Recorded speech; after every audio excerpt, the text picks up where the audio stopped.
السلام عليكم ورحمة الله وبركاته، وأهلا وسهلا بكم في حلقة جديدة من حلقاتنا. في الحلقة دي بنجاوبك على سؤال إزاي تذاكر في كلية تجارة ببساطة. كلية تجارة مش صعبة بس ليها طريقة مذاكرة معينة. ركز معايا وأقول لك تذاكر إزاي وتنجح بسهولة. يلا بينا.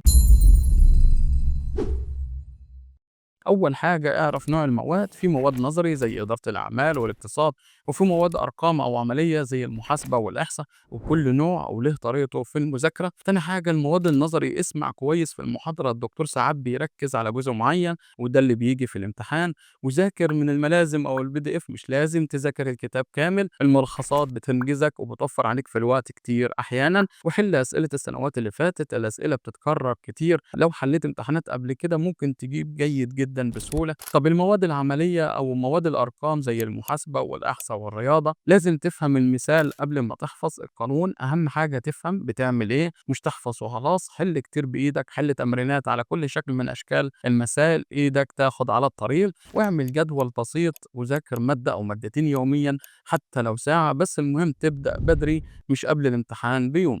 اسأل وقت ما تتزنق، مش لازم تفهم لوحدك. اسأل زمايلك، في مصادر كتير تقدر تاخد منها المعلومة.